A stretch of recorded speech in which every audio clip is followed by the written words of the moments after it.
సరే, ఇప్పుడు మనం తరువాతి 5 ప్రశ్నలను చూద్దాం. ప్రశ్న 36. ఆ రోజుల్లో భర్త చనిపోతే భార్య జీవితం నరకంగా ఉండేది.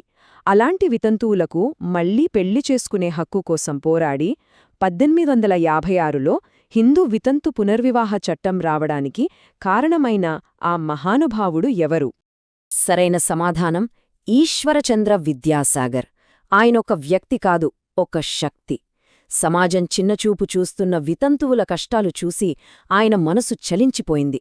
వారి జీవితాల్లో వెలుగు నింపాలని ఒక పెద్ద ఉద్యమాన్నే నడిపారు.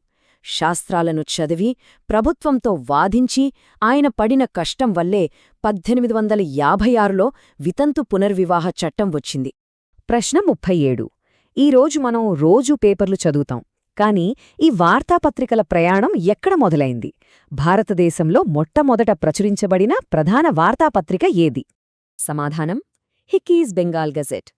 1780లో జేమ్స్ అగస్టస్ హిక్కీ అనే ఆయన దీన్ని మొదలుపెట్టారు. ఇది కేవలం వార్తలనిచ్చే పేపర్ కాదు, అప్పటి బ్రిటిష్ ప్రభుత్వంలోని అవినీతిని, వాళ్ల తప్పుడు విధానాలను ఏమాత్రం భయపడకుండా విమర్శించింది. అందుకే దీని భారత పత్రికా స్వేచ్ఛకు పునాది రాయి అని అంటారు.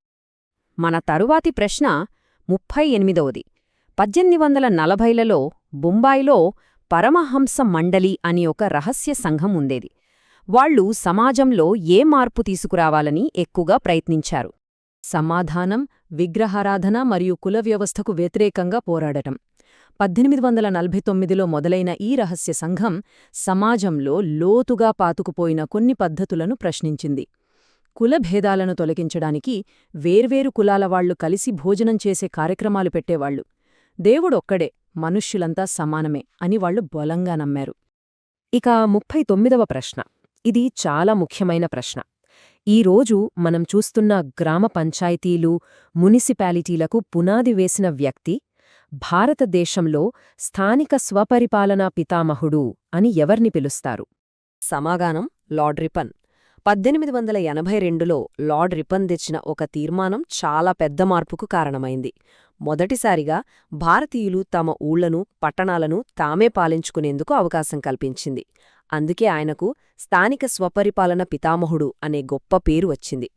ఇక మనం చివరి ప్రశ్నకు వచ్చేశాం, 40వ ప్రశ్న.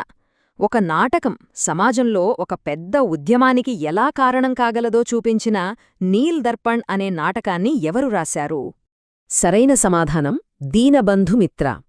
ఇక్కడ ఇచ్చిన పేర్లు కొంచెం కన్ఫ్యూజింగ్గా ఉండొచ్చు, కానీ సరైన పేరు దీనబంధు మిత్ర.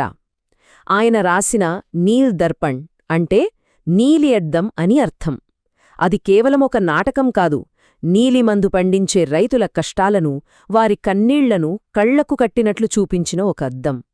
బ్రిటిష్ వారి దోపిడీని, ఆ రైతుల దారుణమైన జీవితాన్ని దేశం మొత్తం ముందు పెట్టిన ఒక శక్తివంతమైన ఆయుధం ఆ నాటకం.